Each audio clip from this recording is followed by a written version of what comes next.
সুবহানাল্লাযী আসরা বি'আবদিহি লাইলাম মিনাল মাসজিদিল হারাম ইলাল মাসজিদিল আকসাল্লাযী বারাকনা হাওলাহু লিনুরিয়াহু মিন আয়াতিনা ইন্নাহু হুয়াস সামিউল বাসীর। আল্লাহ পাক রব্বুল আলামিন এই আয়াতে শুরুতে সুবহানাল্লাযী বলেছেন। দেখবেন আমরা কোনো কিছু আশ্চর্যজনক কোনো কিছু অভ্যাসের হঠাৎ কিছু হইতে দেখলে সুবহানাল্লাহ বলি। আল্লাহ পাক শুরুতে এই আয়াতে শুরুতে বলেছেন সুবহানাল্লাযী, পবিত্র সত্তা যিনি তার বান্দাকে আসরা বি'আবদিহি লাইলাম মিনাল মাসজিদিল হারাম ইলা মাসজিদিল আকসা, মসজিদে হারাম থেকে মসজিদে আকসা পর্যন্ত রাতের একটা অংশে, লাইলান এখানে নাকেরা ব্যবহার করা হয়েছে, আমি ব্যবহার বলি আপনাদের সকলে বুঝতে হবে না। লাইলান নাকেরা শব্দ করা হয়েছে রাতের পুরো রাত্র না, রাতের সামান্য একটা অংশ, এই অংশটা থেকে মক্কা থেকে মসজিদে আকসা পর্যন্ত নিয়ে গেছে। আর আল্লাহর নবী এই ভ্রমণটুকু অর্থাৎ মক্কা থেকে আকসা পর্যন্ত বাইতুল মুকাদ্দাস পর্যন্ত এতটুকু বলা হয় ইসরা। এই এতটুকু ভ্রমণকে বলা হয় রাতের ভ্রমণকে ইসরা বলা হয়। রাতের সামান্য একটা অংশে এই ভ্রমণটা করেছেন, এই জন্য এটাকে বলা হয় ইসরা। আর ওখান থেকে বাইতুল মুকাদ্দাস থেকে আরশ আজিম পর্যন্ত আল্লাহ নিয়ে গেছেন, ওটাকে বলা হয় মেরাজ। এই সফরের দুইটা অংশ, নবীর এই সফরের দুইটা অংশ, একটা দুনিয়ার সফর, পৃথিবীর সফর অর্থাৎ মক্কা থেকে বাইতুল মুকাদ্দাস পর্যন্ত রাতের একটা অংশে এই ভ্রমণটাকে বলা হয় ইসরা। আর ওখান থেকে আরশ আজিম পর্যন্ত আল্লাহ পাক নিয়ে গেছেন, ওইটাকে বলা হয় মেরাজ। এই মেরাজ নবীর সশরীরে হয়েছে, এর মধ্যে কোনো সন্দেহ নেই, সশরীরে সংঘটিত সন্দেহ নেই। যেমন আমাদের যুগে এখন মক্কা থেকে বাইতুল মুকাদ্দাস পর্যন্ত রাতের একটা অংশে যাওয়া, এটা আমাদের যুগে বিশ্বাস করা অসম্ভব কিছু না। আমাদের যুগে মক্কা থেকে বাইতুল মুকাদ্দাস পর্যন্ত রাতের একটা অংশে যাওয়া, এখন আমাদের যুগে আমরা যে যানবাহনগুলি ব্যবহার করি, যতটা দ্রুত যানবাহন ব্যবহার করে এখান থেকে ওইখানে যায় আসা, ফেরত আসা, এটা কোনো ব্যাপারই না। হ্যাঁ, বড় কিছু লাগবে না, হেলিকপ্টারে গেলেও আসা যাওয়া সম্ভব। কিন্তু যে যুগের কথা আজ থেকে ১,৫০০ বছর আগে, যে যুগে সর্বোচ্চ দ্রুতগামী বাহন ছিল ঘোড়া, এই ঘোড়ায় চড়ে মক্কা থেকে বাইতুল মুকাদ্দাস রাতের একটা অংশ দূরের কথা, পুরা রাত সফর করলেও ওইটুকু জায়গা যায় আবার ফেরত আসা অসম্ভব। সেই যুগের মানুষের কাছে এইটুকু ভ্রমণই বিশ্বাস করা গেছিল অসম্ভব ছিল। মক্কা থেকে কি করে রাতের একটা অংশের মধ্যে বাইতুল মুকাদ্দাস যাইয়া আবার ফেরত চলে আসা, এটা তৎকালীন যুগের মানুষের দ্বারা বোঝা কঠিন ছিল। কিন্তু আল্লাহ পাক রব্বুল আলামিনের কাছে এই এতটুকু ভ্রমণ কেন, আর এর চেয়ে বড় ভ্রমণ কিছু না। কারণ এখনকার যুগে আমরা মানুষ যে টেকনোলজি আবিষ্কার করছে, মানুষ যদি গ্রহণ পর্যন্ত মানুষ যাওয়ার পরিকল্পনা করতেছে, সেই তুলনায় মানুষের জ্ঞান, মানুষের বাহন যদি এতটা উন্নত হইতে পারে, আল্লাহ পাক রব্বুল আলামিন যিনি সমস্ত জগৎকে যিনি সৃষ্টি করছেন, তার কাছে এই ধরনের ভ্রমণ, এই ধরনের বাহন কিছুই না, কোন ব্যাপারই না। আমাদের বর্তমান যুগে বিজ্ঞানী একটা থিওরি দিলে বুঝবেন ভালো করে, আমাদের বর্তমান যুগে সবচেয়ে বেশি দ্রুতগামী আমাদের সাউন্ড সিস্টেম, যেটা আওয়াজ দ্রুতগামী, শব্দের তরঙ্গ কত দ্রুত যায়, অথবা আলু কত দ্রুত চলে, এর যে বেশি গতির মাপ মানুষের কাছে এখন আর নাই। আলুর গতি অথবা শব্দের গতি, এটা সবচেয়ে আগে। কিন্তু মানুষের কাছে এখনো দৃষ্টির গতি আবিষ্কার করা যায় নাই, সম্ভব হয় না। আমাদের দৃষ্টি, আমরা যে উপর দিকে যদি তাকাই, আমরা যে নীল আকাশ দেখি, নীল আকাশ, আকাশের রং আসলে নীল না। হ্যাঁ, নীল যে দেখি দিলে আমাদের দৃষ্টি শেষ, যেখানে গিয়ে আমাদের আর দৃষ্টি চলে না, ওটাকে আমরা নীল দেখি। আলোর গতি বলে না, শব্দের গতি বলে, তার চেয়ে অনেক বেশি গতি নিল চোখের গতি, দৃষ্টি গতি। কারণ আমরা যখন উপর দিকে তাকাই, এক মুহূর্তে আমরা কত দূর পর্যন্ত দেখে ফেলি, এটা মাপার মতো ক্ষমতা কি নেই? হ্যাঁ, কোন আবিষ্কার যন্ত্র হয় না এখন।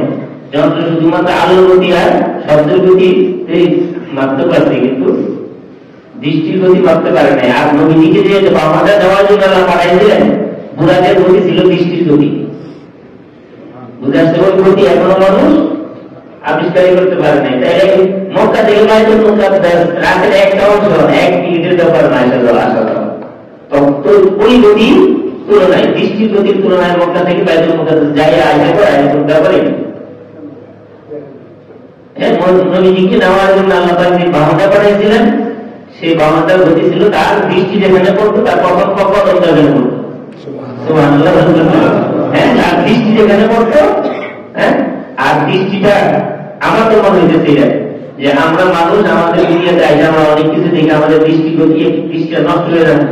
হ্যাঁ, এবং কিন্তু আপনারা আমরা অনেক কিছু পড়ে সেগুলো দেখিও না। হ্যাঁ, যেই বাহনটা আল্লাহ পাক রব্বুল আলামিন পাঠাইছেন, সেই বাহনের দৃষ্টি শক্তিটা আমাদের যে আরো প্রখর, আরো পাওয়ারফুল। সেই দৃষ্টি তার গতিটা ছিল এরকম যে সে যখন চলতো তার চোখের দৃষ্টি যেখানে পড়তো তার প্রথম পানা প্রথম ওখানে উঠত। এমন দ্রুত গতি সম্পন্ন বাহন যে আল্লাহ হাবিবকে নিয়ে গেছেন। রাতের এক অংশ না, শুধু কয়েকটা মুহূর্তই যথেষ্ট বাইতুল মুকাদ্দাস থেকে ঘুরে ফিরে আবার কোথায় চলে আসা? হ্যাঁ, মক্কায় চলে আসা। আল্লাহ পাক রব্বুল আলামিন কোরআনে সূরা বনী ইসরাঈল শুরু দিয়ে কথা বলতেছেন, সুবহানাল্লাযী আসরা বিআবদিহি লাইলান মিনাল মাসজিদিল হারামি ইলাল মাসজিদিল আকসাল্লাযী বারাকনা হাওলাহু লিনুরিয়াহু মিন আয়াতিনা ইন্নাহু হুয়াস সামিউল বাসীর। আল্লাহ পাক রব্বুল আলামিন বলেন, আমার হাবিবকে, আমার বান্দা বলছেন এখানে, আমার হাবিবকে আমি মক্কা থেকে বাইতুল মুকাদ্দাসে নিয়ে গেছি, লিনুরিয়াহু মিন আয়াতিনা, আমি আমার কিছু নিদর্শন আমার হাবিবকে দেখাইব, কিছু নিদর্শন দেখাইব। আর বাইতুল মুকাদ্দাসের চতুর্পাশে আল্লাহ রাব্বুল আলামিন অসংখ্য নিদর্শন রেখে দিয়েছেন, অসংখ্য নিদর্শন রেখেছেন। আল্লাহ হাবিবের এই ভ্রমণটা আমাদের ইসলামের মধ্যে, আমাদের মুসলিমদের জন্য অনেক কিছু শিখার। যেমন আল্লাহ পাক রব্বুল আলামিন আল্লাহর হাবিবকে ওই সফরের মধ্যে এমন কিছু জিনিস দেখাইছেন যে জিনিসগুলিকে আমরা না দেখে বিশ্বাস করতে হয় মধ্যে। আল্লাহ পাক রব্বুল আলামিনকে আমরা দেখি, হ্যাঁ, দেখি না, কেউ চর্মচক্ষু দেখা সম্ভব না, কিন্তু তার উপরে বিশ্বাস। হ্যাঁ, আল্লাহ পাক আল্লাহর হাবিবকে ওই সফরের মধ্যে মেরাজের মাধ্যমে এমন কিছু দেখাই দিয়েছেন যেটা মানুষের স্বাভাবিক চক্ষু দ্বারা সম্ভব না। আর নবীজির দেখা মানে সমস্ত উম্মতের দেখার সমান, তার চেয়েও বেশি। আমরা যত উম্মত নবীরা আছে তোমার কিয়ামত পর্যন্ত আসবে, সবাই যেখানে যাবেন সবটাই যেটা ঠিক আছে, এর চেয়েও বেশি সত্য হলো নবীজির দেখা। হ্যাঁ, আল্লাহ পাক রব্বুল আলামিন ঈমান বিল গায়ব, যে সাতটা জিনিসের উপর আমাদের ঈমান আনতে সবগুলো আল্লাহ নবীকে দেখাই দিয়েছেন। আমানতু বিল্লাহি ওয়া মালাইকাতিহি ওয়া কুতুবিহি ওয়া রুসুলিহি ওয়াল ইয়াউমিল আখির ওয়াল কদরি খাইরিহি ওয়া শাররিহি মিনাল্লাহি তাআলা ওয়াল বা'থি বা'দাল মাউত। এই সবগুলোর উপর আমাদের কি আনতে হবে? ঈমান আনতে হবে। আর এই সবগুলো অর্থাৎ আল্লাহর উপরে, আল্লাহর ফেরেশতাদের উপরে। আল্লাহর ফেরেশতাদের আমরা দেখি না। আল্লাহ পাককে আল্লাহ নবীকে সাক্ষাৎ দিয়েছেন, আল্লাহ ফেরেশতাদেরকে দেখাইছেন। আমানতু বিল্লাহি ওয়া মালাইকাতিহি ওয়া কুতুবিহি, যত কিতাব আছে দুনিয়াতে সব কিতাবকে আমরা দেখছি, সব কিতাবের তথ্য আমরা জানি না। হ্যাঁ, এই সমস্ত কিছু আল্লাহ হাবিবকে আল্লাহ দেখাইছেন। রসুলিহি, সমস্ত আম্বিয়া আলাইহিস সালাতু ওয়াস সালামকে দেখাইছেন। ওয়াল ইয়াউমিল আখির, পরকালে জান্নাত জাহান্নাম বলছে আর কি হবে না হবে, আউযু কাউসার সবগুলো আল্লাহ নবী দেখাইছেন।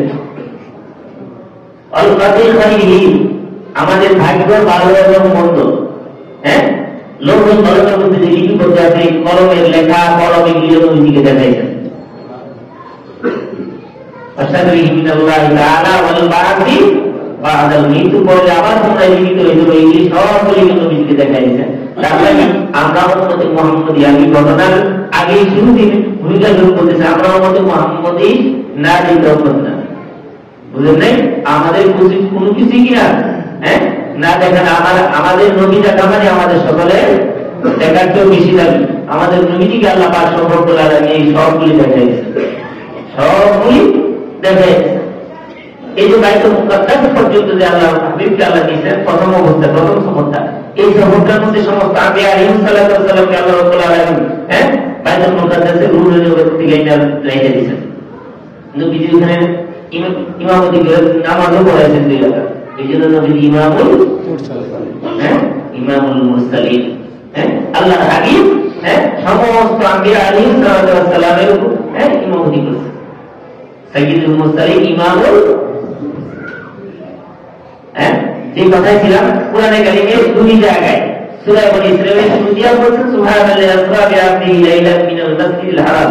এখানে বলছেন এই শহরটুকু আল্লাহ পাক এই কোরআনে কারিমে এই জায়গাটুকু অর্থাৎ মক্কা থেকে বাইতুল মুকাদ্দাস পর্যন্ত ইসরা যে ভ্রমণটা, এই ভ্রমণের কথাটা এই আয়াতে উল্লেখ করছেন। সূরা নাজমের এই আয়াতে আল্লাহ পাক পরবর্তী ভ্রমণের কথা বলেছেন, ওয়ালাকাদ রাআহু নাযলাতান উখরা ইনদা সিদরাতিল মুনতাহা।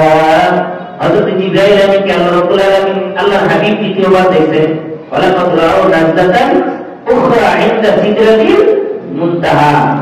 সিদরাতুল মুনতাহা একটা বৃক্ষ, সেখানে দেখছেন জিবরাইল আলাইহিস সালাম তার স্বরূপে। ওয়ালাকাদ রাআহু নাযলাতান উখরা ইনদা সিদরাতিল, ওই সফরটার কথা ওই আয়াতে বলতেছেন, ইনদা সিদরাতিল মুনতাহা ইনদাহা জান্নাতুল মাওয়া। ওইখানে জান্নাতুল মাওয়া অবস্থান করতেছে। ইন্নাহা জান্নাতুল মাওয়া ইয়াগশা সিদরাতা মা ইয়াগশা মা যাগাল বাসার ওয়া মা তাগা।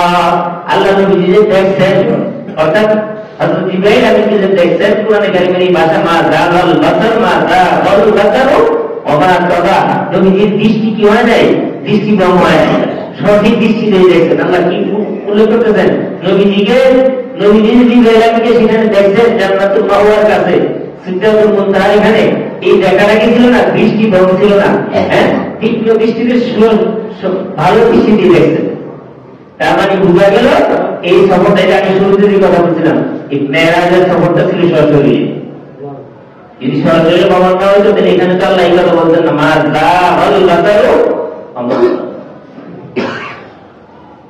এই আয়াতে ওই উপরে ভ্রমণের বিবরণটা আল্লাহ পাক রব্বুল আলামিন দিয়েছেন। যাক, যে শুরুতে আমরা আসি, সূরা বনী ইসরাঈলের মধ্যে আল্লাহ পাক রব্বুল আলামিন শুরু দিয়ে মেরাজের কথা বলছেন। সূরা বনী ইসরাঈলের মধ্যে মেরাজের আলোচনা আছে, ইসরার আলোচনা আছে। মক্কা থেকে বাইতুল মুকাদ্দাস পর্যন্ত যতটুকু ভ্রমণ ছিল এই ভ্রমণের ইশারা দেওয়া হয়েছে। এরপরে এই মেরাজের মাধ্যমে আল্লাহ রাব্বুল আলামিন আমাদেরকে কিছু উপহার দিয়েছেন, কিছু উপহার দিয়েছেন। সেই মেরাজের অন্যতম 3টা উপহার হলো আল্লাহ পাক রব্বুল আলামিন নবী যখন ফেরত আসেন মেরাজ থেকে আমাদের জন্য উম্মত মুহাম্মদের জন্য নামাজ ফরজ করে দেন, উপহার হিসেবে নামাজ দেন। নামাজ দিয়েছিলেন কতগুলি? 50। সেখান থেকে কমায় আসছে কত? 5। তাহলে একে কত? একে 10। মনে রাখবেন আমাদের উম্মত মুহাম্মদের জন্য আমাদের নেকিগুলি একটা নেকি করলে 10টা নেকি সওয়াব আল্লাহ পাক দিয়ে দিবেন। সুবহানাল্লাহ। আমরা যত নেকি করব, একবার একটা নেকি করলে 10 বার 10টা, আল্লাহ পাক একটা নেকির জন্য 10টা পুরস্কার দিবেন। একে 10, 5 ওয়াক্ত পড়লে 50 ওয়াক্তের সওয়াব পাওয়া যাবে। আর আমরা যখন গুনাহ করব, একটা গুনার পরিবর্তে আল্লাহ একটা গুনার 5,000 দিবেন, 10টা দিবেন না। এটা আমাদের উপরে বিশেষ ইহসান, আমাদের উপরে বিশেষ ইহসান। মেরাজের মধ্যে আল্লাহ রাব্বুল আলামিন উপহার দিয়েছেন নামাজ। 50 ওয়াক্ত ছিল, 5 ওয়াক্ত হইলেও এই 5 ওয়াক্ত পড়ার কারণে আমরা 50 ওয়াক্ত নামাজের সওয়াব পেয়ে যাব। এরপরে উপহার দিচ্ছেন সূরা বাকারার শেষ কয়েকটা আয়াত, সূরা বাকারার শেষ কয়েকটা আয়াত উপহার দিচ্ছেন। এই সূরা বাকারার শেষ কয়েকটা আয়াতের উপর আলোচনা, ঈমানের আলোচনা। আমানতু বিল্লাহি, আমানা রাসূলু বিমা উনজিলা ইলাইহি মির রাব্বিহি ওয়াল মুমিনুন কুল্লুন আমানা বিল্লাহি ওয়া মালাইকাতিহি ওয়া কুতুবিহি ওয়া রুসুলিহি লা নুফাররিকু বাইনা আহাদিন মির রুসুলিহি। এখান থেকে শেষ পর্যন্ত এই ঈমানের বস্তুগুলি সূরা বাকারার শেষ কয়েকটা আয়াত উপহার হিসেবে দিয়েছেন। আর একটা উপহার দিয়েছেন 3 নাম্বার, উম্মত মুহাম্মদী কেউ যদি শিরকের গুনাহ থেকে আল্লাহ রাব্বুল আলামিনের কাছ পর্যন্ত যাইতে পারে, বুঝতে পারে, সেই ব্যক্তিকে আল্লাহ মাফ করে দিবেন। শিরক ছাড়া অন্য গুনাহগুলি আল্লাহ পাক মাফ করে দিবেন। এই সূরা বনী ইসরাঈলের মধ্যে আমাদের জন্য 14টা গাইডলাইন দেওয়া আছে।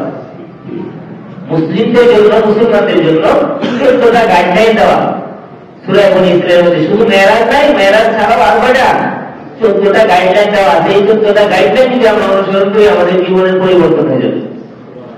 শুধু পরিবর্তন না, আমাদের মুসলিম, আমরা যে মুসলমান, আমাদের মুসলমানদের চরিত্রের মাধুরী যে এত উঁচু মানের, এই উঁচু মানের চরিত্র মাধুরীকে আল্লাহ রব্বুল আলামিন সূরা বনী ইসরাঈলের মধ্যে বর্ণনা করে দিয়েছেন। এক নম্বরে আল্লাহ রব্বুল আলামিন সূরা বনী ইসরাঈলের মধ্যে আমাদেরকে আল্লাহর আবদিয়ত, যে আমরা যে আল্লাহর বান্দা, আল্লাহ যে আমাদের প্রভু, এই কথাটা আল্লাহ রব্বুল আলামিন সূরা বনী ইসরাঈলে বলে দিয়েছেন। যেমন শুরু আয়াতে আল্লাহ বলেন সুবহানাল্লাযী আসরা বিআবদিহি, কি বলছেন? সুবহানাল্লাযী আসরা বিআবদিহি, তার বান্দাকে। এখানে আমাদেরকে আল্লাহ রাব্বুল আলামিন আবদিয়ত শিখাইছেন, যে আল্লাহ পাকের যত বান্দা দুনিয়াতে আছে সর্বোত্তম বান্দা হলেন নবী মুহাম্মদুর রাসূলুল্লাহ সাল্লাল্লাহু আলাইহি ওয়াসাল্লাম। আল্লাহ আমাদের মাহবুব, আমরা তার বান্দা। এই সূরা বনী ইসরাঈলের মধ্যে প্রথম শিক্ষা হলো যে আল্লাহ পাকের ছাড়া অদ্বিতীয় আর কোনো মাহবুব, দ্বিতীয় আর কোনো মাহবুব নেই। আল্লাহ পাক এক, অদ্বিতীয়, একক এবং অদ্বিতীয়। হ্যাঁ, আল্লাহ পাকের একক সত্তাকে আল্লাহ রাব্বুল আলামিন এখানে বুঝাইছেন। সূরা বনী ইসরাঈলের 3 নম্বর শিক্ষা, 2 নম্বর গাইডলাইন আমাদের জন্য আল্লাহ রাব্বুল আলামিন বলেছেন আমাদের মাতা পিতার সাথে আমাদেরকে সৎ ব্যবহার করতে হবে। আকারা রাব্বুকা আল্লা তা'বুদু ইল্লা ইয়্যাহু ওয়া বিল ওয়ালিদাইনি ইহসানা। এখানে আল্লাহ রাব্বুল আলামিন আমাদের মাতা পিতার সাথে, এই আলোচনায় যাবো না, এই আলোচনায় গেলে আজকের আলোচনার কাছে হয়ে যাবে। হ্যাঁ, মাতা পিতার সাথে সৎ ব্যবহারের কথা বলছেন বনী ইসরাঈলের মধ্যে। 2 নম্বর শিক্ষা, যে মাতা পিতার সাথে, হ্যাঁ, মাতা পিতার সাথে এমন ব্যবহার করা যাবে না যে আমাদের ব্যবহারের কারণে মা বাবা অসন্তুষ্ট, শব্দ ব্যবহার করবে, এরকম ব্যবহার করা যাবে না, এমন কথা বলা যাবে না, এমন আচরণ করা যাবে না। নবীজি বলছেন হুমা জান্নাতুকা হুমা নারুন। হ্যাঁ, আমি লম্বা আলোচনায় যাবো না, শুধু এইটুকু বলছি যে মাতা পিতার সাথে সৎ ব্যবহার করতে। এতটুকু বলছেন যে তারা তোমাদের আচরণ ব্যবহার, তোমাদের কথার কারণে যেন একেবারে সামান্যতম মনে ব্যথা না পায়, এরকম বলছে। আল্লাহর ইবাদতের পরেই মা বাবার, মা বাবার বাধ্যগত সন্তান হওয়ার জন্য আল্লাহ নির্দেশ দিচ্ছেন, এবং তাদের সাথে কোনো অসদাচরণ করা যাবে না। আল্লাহ আলী বলছেন হুমা জান্নাতুকা ওয়া হুমা নারু, তোমার মাতা পিতাই তোমার জান্নাত, মাতা পিতাই তোমার জন্য জাহান্নাম। কেমনে? তুমি যদি মাতা পিতার সাথে ভালো ব্যবহার করো তাহলে তারা তোমার জন্য জান্নাতের কারণ হয়ে যাবে, আর যদি তুমি তাদের সাথে অসদাচরণ করো, খারাপ ব্যবহার করো, তাহলে তোমার জাহান্নামের জন্য তারাই যথেষ্ট। হুমা জান্নাতুকা ওয়া হুমা নারু। 2 নম্বর হলো মাতা পিতার সাথে সব ব্যবহার, গাইডলাইন সূরা বনী ইসরাঈলে। এরপর 3 নম্বর গাইডলাইন, আত্মীয় স্বজন এর অধিকার। আত্মীয় স্বজন, যত আত্মীয় স্বজন আছে, নিকট আত্মীয় স্বজন, ফকির মিসকিন আছে, এদের জন্য আল্লাহ রাব্বুল আলামিন সূরা বনী ইসরাঈলের মধ্যে তাদের সাথে কি ব্যবহার করা দরকার, কেমনে ব্যবহার করতে হবে, সেই ব্যবহারটা তাদের অধিকার দেওয়ার কথা বলতেছে। যে আল্লাহ পাক রব্বুল আলামিন আমাদের যে সম্পদ দিয়েছেন, এই সম্পদের মধ্যে আত্মীয় স্বজন এবং ফকির মিসকিন যারা আছে তাদের অধিকার আমাদের সম্পদের মধ্যে আছে। এটা সূরা বনী ইসরাঈল আল্লাহ উল্লেখ করেছেন যে তোমাদের সম্পদের মধ্যে রয়েছে তাদের জন্য কি ফি আমওয়ালি হাক্কুল লিসাইলি ওয়াল মাহরুম। তোমাদের সম্পদের মধ্যে দরিদ্র এবং বঞ্চিতদের অধিকার রয়েছে। আত্মীয় স্বজনকে আল্লাহ রাব্বুল আলামিন এখানে যিল কুরবা ওয়াল ইয়াতামা, এতিম, আত্মীয় স্বজন, নিকটবর্তী আত্মীয়, এদের কি অধিকার আমাদের সম্পদের মধ্যে রয়েছে, সেই অধিকারটা সূরা বনী ইসরাঈল আল্লাহ পাক বিশদভাবে বর্ণনা করেছেন। একটা দিয়ে আলোচনা করি, একটা সময় একটা আলোচনা শেষ হবে না, এই জন্য শুধু আমি সংক্ষিপ্ত আকারে বলছি। প্রথমটা ছিল আল্লাহ পাকের একত্ববাদ এবং আল্লাহ যে আমাদের মাহবুব, আমরা যে তার বান্দা, এই শিক্ষা দিয়েছেন সূরা বনী ইসরাঈলের মধ্যে। 2 নম্বর শিক্ষা, মাতা পিতার সাথে সৎ ব্যবহারের নির্দেশ দিয়েছেন। 3 নম্বর শিক্ষা দিয়েছেন আত্মীয় স্বজন, পাড়া প্রতিবেশী এবং ফকির মিসকিন, এদের যে অধিকার আছে আমাদের মধ্যে, সেই অধিকারটুকু শিক্ষা দিয়েছেন।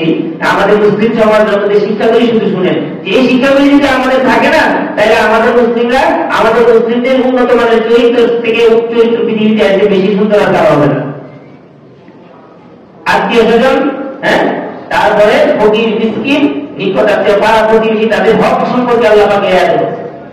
এরপরে 4 নাম্বার শিক্ষা দেওয়ার জন্য অপব্যয় করতে না করছেন, অপব্যয় করতে নিষেধ করছেন। খরচ করতে বলছেন কিন্তু অপব্যয় করতে নিষেধ করছেন। আল্লাহ ইন্নাল মুবাযযিরিনা কানু ইখওয়ানাশ শায়াতিন, যারা অপব্যয় করে তারা শয়তানের ভাই। অপব্যয়কারীদেরকে আল্লাহ পাক নিষেধ করছেন, অপব্যয় করা যাবে না, অপব্যয় করতে নিষেধ করছেন। ব্যয় করতে বলছেন কিন্তু ব্যয়টাকে মধ্যম করতে হবে।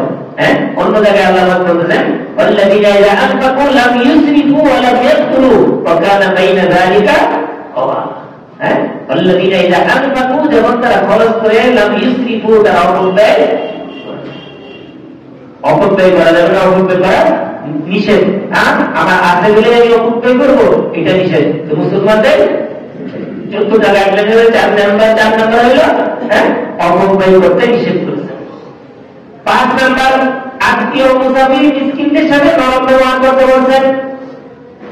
আত্মীয় স্বজন, মিসকিন, ফকির, দরিদ্র ব্যক্তিরা যখন আমাদের কাছে আসে, যদি আমি দিতে অক্ষম হই, এখানে এই শিক্ষাটা দিতেছেন, আমি যদি দিতে তাদেরকে অক্ষম হই, সে যা চাইতেছে তার দাবি পূরণ করতে অক্ষম হলে তাকে ধমক দেওয়া যাবে না, তাকে ধমক দেওয়া যাবে না, কঠোর ব্যবহার করা যাবে না। নরম করে তাকে, নরম করে বলে, সুন্দর ভাষায় বলে তাকে বিদায় করতে হবে যে আমি এই মুহূর্তে পারতেছি না, পরবর্তীতে সম্ভব হলে আমি তোমাকে দিতে চেষ্টা করবো ইনশাআল্লাহ। আত্মীয় স্বজন, ফকির, মিসকিন এবং দরিদ্র ব্যক্তিদের সাথে যদি তাদেরকে ফিরে দিতে হয়, তাইলে নরম ভাষায় ফিরে দিতে বলছেন আল্লাহ। নম্র ভাষায়, নরম ভাষায়, নরম ব্যবহার দ্বারা ফিরে দিতে বলছেন। সূরা আল-মুজাদ্দিদ কথা বলছেন وَأَمَّا السَّائِلَ فَلَا تَنْهَرْ وَأَمَّا السَّائِلَ فَلَا تَنْهَرْ। যারা তোমার কাছে প্রার্থী হয়, যারা তোমার কাছে চাইতে আসে, তাকে তুমি ধমক দিও না, তাকে তুমি ধমক দিও না। না পারলে আমি এখন পারতেছি না, পরবর্তীতে আমি চেষ্টা করবো আপনাকে দিতে, বা পরবর্তীতে দেখা যায়। নরম ব্যবহার করতে বলছেন। আত্মীয় স্বজন, ফকির, মিসকিন, মুসাফির, এদের সাথে নরম ব্যবহার করতে বলছেন। এরপরে 6 নাম্বার শিক্ষা হলো কৃপণতা থাকতে বলছেন। কৃপণতা করা যাবে না। কৃপণতা করা যাবে না। আল্লামা ফরিদ ইবনে আত্তার রাহমাতুল্লাহ আলাইহি বান্দা নামে একটা কিতাব লিখেছেন, কবিতার কিতাব আছে।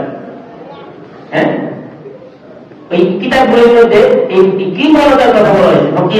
বখিলার জাহেরে বাহাদুর বেহেশতিরা বাসার রহমের খবর।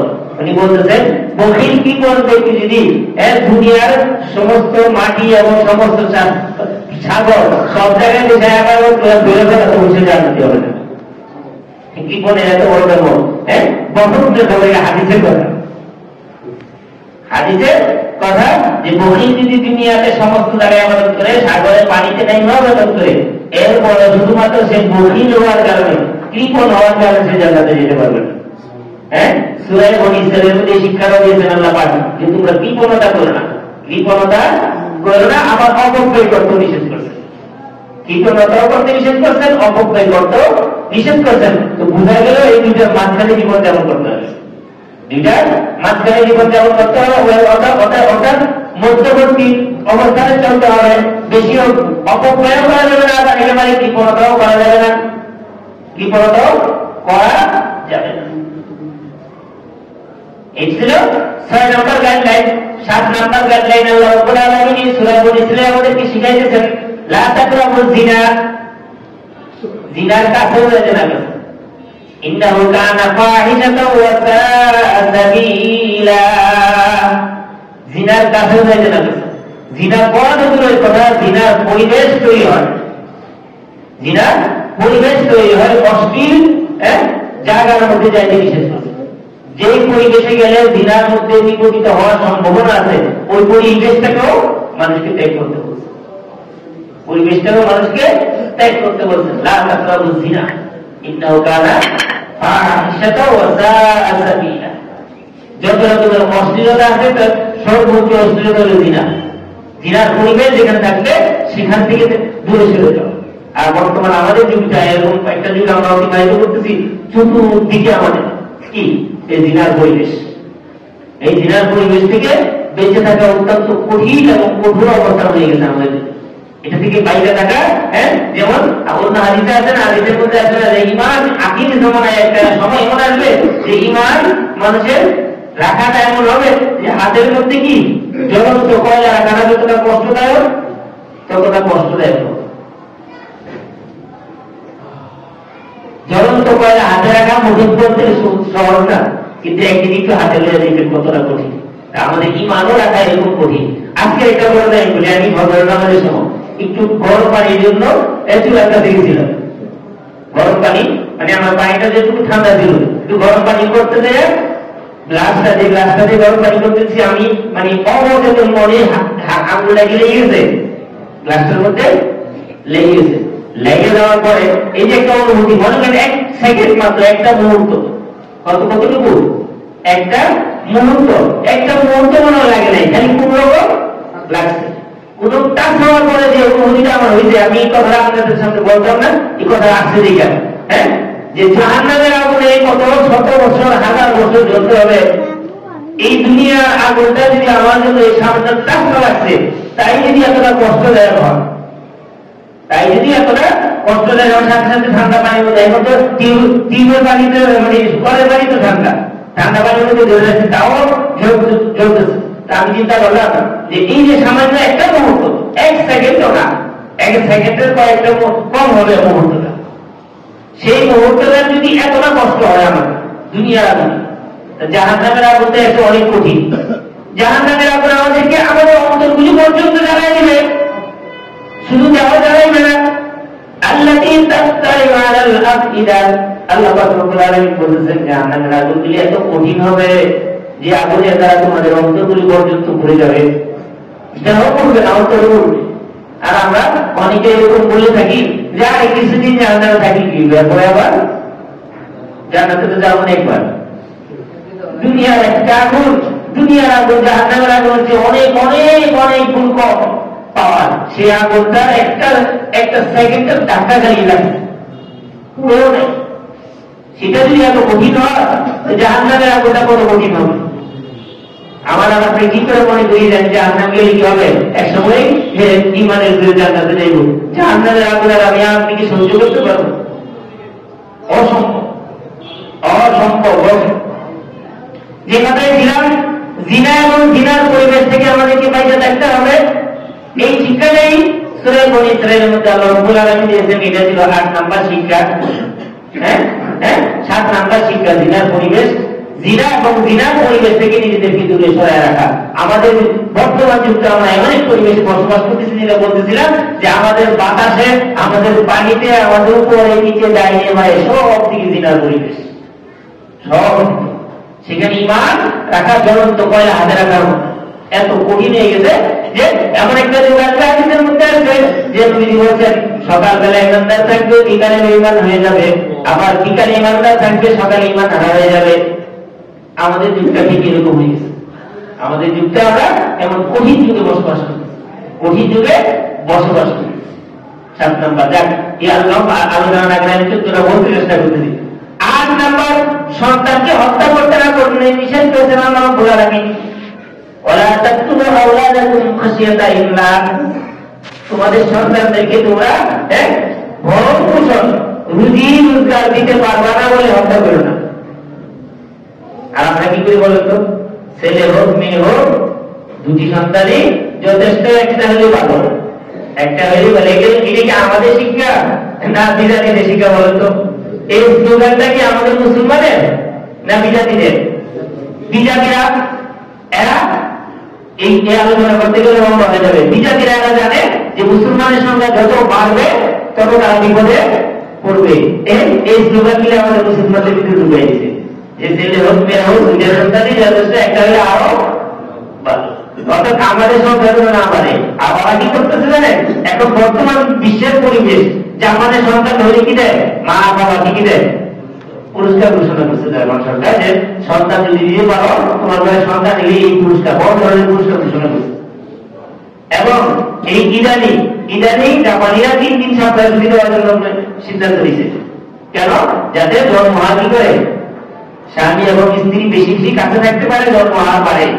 এই জন্য 3 দিন ছুটি নেওয়ার সিদ্ধান্ত নিয়েছে, সপ্তাহে 3 দিন দিবে।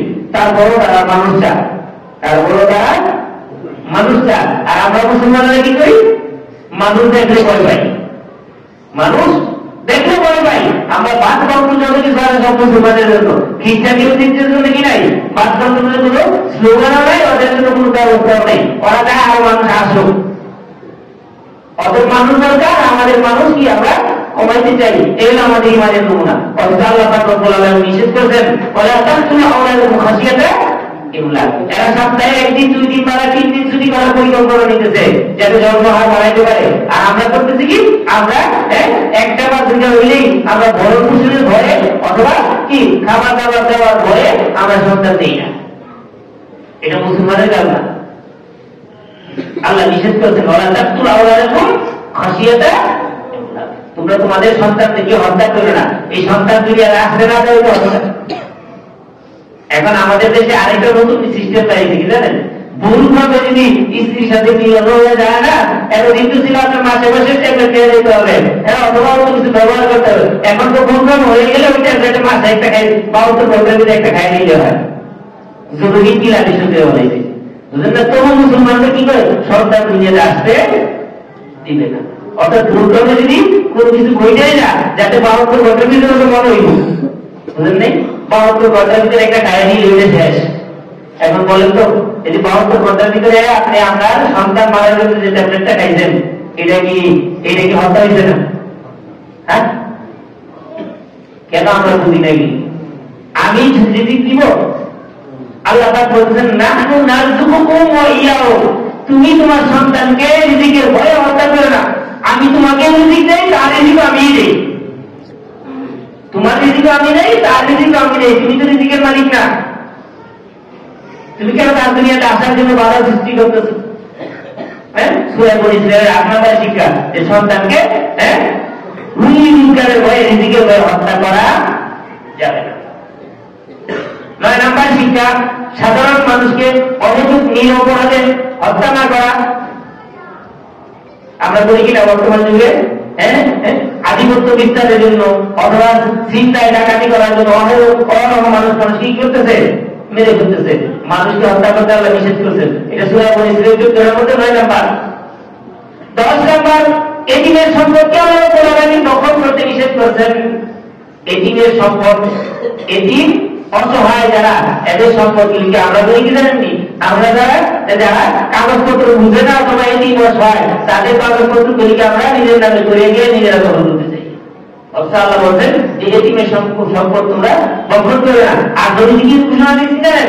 যারা এতিমকে লালন পালন করবে, আল্লাহ হাবিব বলতেছেন যে ব্যক্তি এতিমকে লালন পালন করবে, কাফিল ইয়েতিম কাহাতাই ইসবাদাই। নবীজি এই দুইটা আঙ্গুল ইশারা দিয়ে দেখাইছেন যে জান্নাতের মধ্যে আমি এবং ওই এতিমের ভরণ পোষণকারী এরকম পাশাপাশি থাকবো।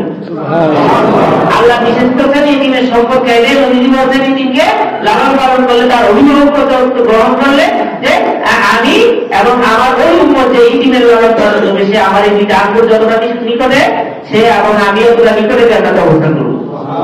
হ্যাঁ, এই জন্য এতিমকে কি করা? এতিমকে লালন পালন, এতিমের সম্পদ ভক্ষণ না করা। এটা হলো 10 নম্বরের শিক্ষা। 11 নম্বরের গাইডলাইন আমাদের জন্য সূরা বনী ইসরাঈলের ওয়াদা রক্ষা করা। ওয়াদা রক্ষা করা, আমরা যদি কারোর সাথে ওয়াদা দেই, সেই ওয়াদাটাকে ঠিক রাখা, ওয়াদা ভঙ্গ না করা। ওয়াদা দিলে ওয়াদা পালন করা, কারোর সাথে ওয়াদা দিলে ওয়াদা রক্ষা করা। হ্যাঁ, আমি খুব সংক্ষিপ্ত বলেছি, সময় তো দ্রুত চলে যাচ্ছে। ওজনে কম বেশি না করা। 11 নম্বর। হ্যাঁ, 12 নম্বর। 11 নম্বর ছিল ওয়াদা রক্ষা করা। 12 নম্বর কি? ওজনে কম বেশি না করা। আমাদের যুগে যায়নি বলেন তো? হ্যাঁ, নেওয়ার সময় বেশি নেই, হ্যাঁ, দেওয়ার সময় কম, নিজে দেওয়ার সময় বেশি। আমাদের যে চরিত্র, এটা আল্লাহ বলে তো, হ্যাঁ, এটা তো আপনারা যেটা বলে দিতেন যে যখন দেও তখন কম দেওয়া, যখন দেও বেশি নেওয়া। ওজনে কম বেশি নেওয়া শাস্তি অনেক কঠিন। ওই আলোচনা